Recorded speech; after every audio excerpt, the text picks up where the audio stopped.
এই পেঁপে গাছের একটি পেঁপেকে কেন্দ্র করে শরীয়তপুরে ঘটে গেছে এক হৃদয় বিদারক ঘটনা। শরীয়তপুর জেলার গোসাইরহাট উপজেলার কোদালপুর ইউনিয়নের ৫ নং ওয়ার্ডের সরকারপাড়া গ্রামের বাসিন্দা মোহাম্মদ ইমান হোসেন সর্দার আল আমিন এবং তার স্ত্রীর সাথে প্রতিবেশী রাজীব এবং সুমনের সাথে ঝগড়া হয়। ঝগড়ার এক পর্যায়ে রাজীব এবং সুমন তাদের ঘর থেকে ছুরি বের করে আনে। এরপর রাজীব এবং সুমন মোহাম্মদ ইমান হোসেন সর্দার আলামিন এবং আলামিনের স্ত্রীর উপর ছুরি দিয়ে আঘাত করে। ছুরি আঘাতে গুরুতরভাবে আহত হন ইমান হোসেন সর্দার, আলামিন এবং তার স্ত্রী। এছাড়া আলামিনের পরিবারের আরও 4 থেকে 5 জন আহত হয়েছিলেন বলে জানিয়েছেন পরিবারের সদস্যরা। আহত অবস্থায় ইমান হোসেন সর্দার, আলামিন এবং তার স্ত্রীকে প্রথমে গোসাইরহাট স্বাস্থ্য কমপ্লেক্সে ভর্তি করা হয়।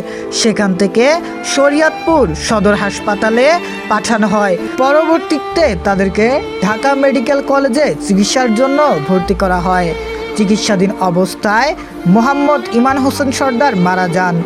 ঢাকা মেডিকেল কলেজ হাসপাতালে আলামিন এবং তার স্ত্রী এখনও চিকিৎসাধীন অবস্থায় রয়েছেন।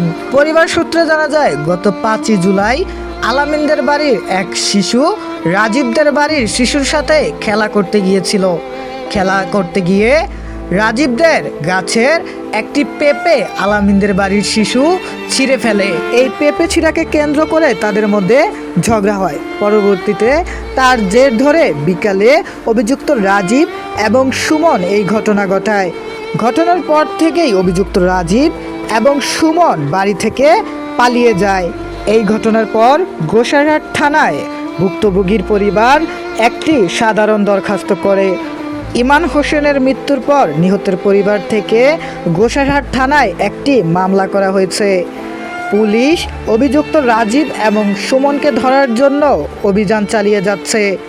সেদিন ঠিক কী হয়েছিল এই ব্যাপারে জানতে চাইলে নিহত ইমান হোসেন সর্দারের স্ত্রী বলেন, আমার নাতি একটা কম বাঁচিয়েছি মতো নেই, আমি আর জানি না যে কম বাঁচিয়েছি।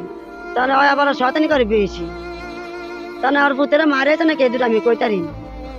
ওরা দেখলাম আইলো দৌড় আয়া এ আমার নাতি রে, আমার নাতি ওরা দেখেই দৌড় দিছে ঘর কমন দৌড় দিছে।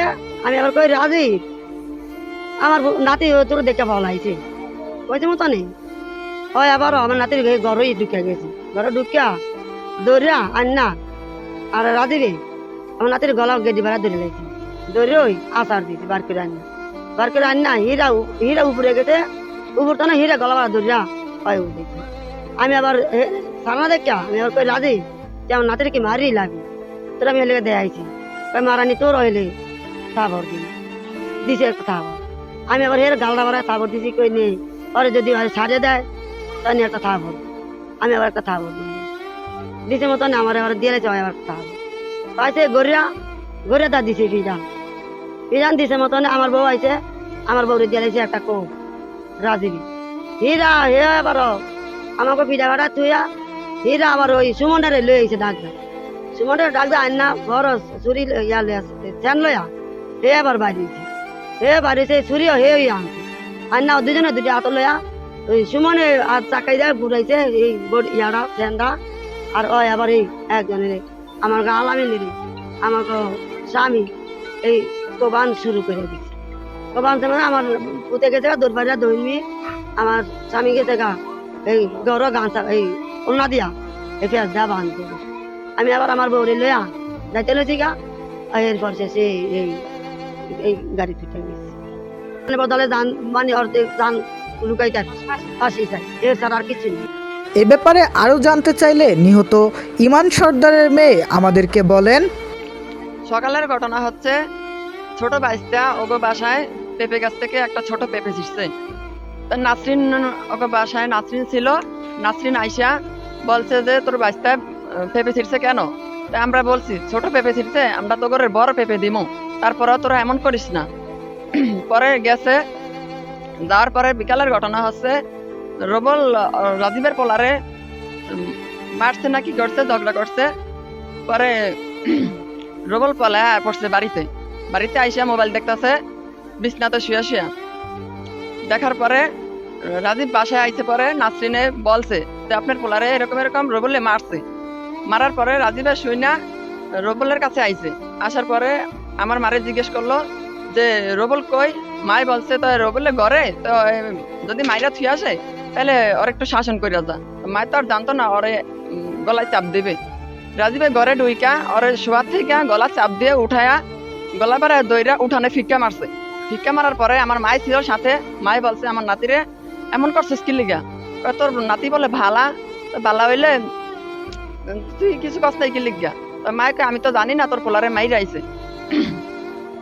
পরে আমার মায় বললো তুই আমার নাতিরে এমন করছো, তুই কেমনে পারলি এমন করতে? আমার মায়ের দইরা থাবর দিছে। থাবর দেওয়ার পরে আমার মায় কল তুই আমারও থাবর দিছ। সাথে সাথে পাক করতে চলাড়ি বের করে আমার মারে ইচ্ছা মতো পিটাইছে। আমার মার জায়গায় জায়গায় লাল হয়ে রয়েছে। পরে আমরা শুই না, আমরা দৌড় পাইরে আইলাম, আমার মারে পিটাইতেছে, আমরা বাধা দিছি। এর উপরেও আমগা হাতের উপরে বাড়ি পড়ছে। বাড়ি দেওয়ার পরে তিনজনের ইচ্ছা মতো মারছে। মারার পরে কে যেন আসছিল, ওনারে ধরে নিয়ে গেছে বাড়িতে। বাড়িতে নেওয়ার পরে ওই এবার ঘরে ঢুকছে, কে যেন ছিটকারে আটকে দিছে।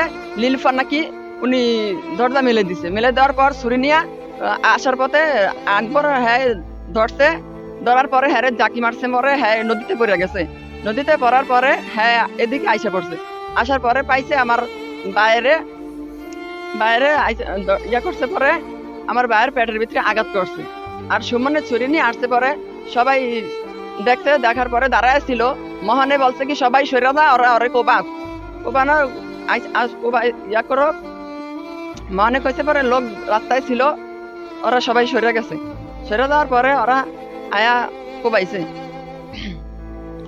কোবানোর পরে আমার বাপেরে পাইলো। আমার বাপের দেখা সাথে সাথে আমার বাপের পেটের ভিতরে ছুরি দিয়া দিল। ছুরিতে আঘাত করলো। আমার ভাবি ধরতে গেছে, আমার ভাবির হাতের উপরে কোপ দিয়া দিছে।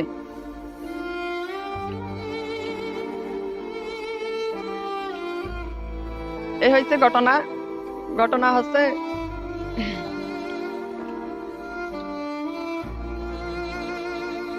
আমার বাইরে পেটের ভিতরে আঘাত করছে। আঘাত করার পরে আমার বাপে আইছে, আমার বাপের আঘাত করবে। আঘাত করার পরে আমার ভাবি ধরতে নিছে। আমার ভাবির উপরে কোপ দিয়া ওই আমার বাপের পেটের ভিতরে ছুরি ঢুকাইয়া দিছে।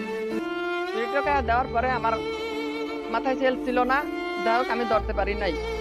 এমন নৃশংস ঘটনা ঘটে যাওয়ার পর সারা এলাকা জুড়ে থমথমে পরিস্থিতি বিরাজ করছে। এমনকি অভিযুক্ত সুমন এবং রাজীবের বিরুদ্ধে কথা বলতেও অনেক এলাকাবাসী ভয় পাচ্ছেন। এ ব্যাপারে নিহত ইমান হোসেন সর্দারের ভাতিজার সাথে কথা বললে তিনি জানান, আমাদের প্রশাসনের কাছে যে দাবিটা, আমাদের তারা যে ঘটনা হচ্ছে, যে আমাদের যে ঘটনাগুলো ঘটলো বা আমাদের এলাকাতে যে আমাদের একটা পরিবারকে নৃশংস করে দিল, তাদের কাছে আমাদের একটাই অনুরোধ, তাদের আমরা উপযুক্ত বিচার চাই। উপযুক্ত বিচার চাই প্লাস ফাঁসি চাই। আর প্রশাসনিক কার্যালয় প্রশাসনিক তাদের পর্দা কাজ করতে আছে। একজন আসামি ধরার জন্য তাদের যে প্রশাসনিক কাজগুলো করতে হচ্ছে, যেমন একটা আসামি বর্তমান ডিজিটাল যুগে, তথ্য প্রযুক্তির যুগে একটা আসামি ধরতে তাদেরকে আজকে ঘটনা 3 দিন ঘটে যায়, তারা অন্তত ঘটনাস্থলে একটা আসামিকে ধরতে পারতেছে না।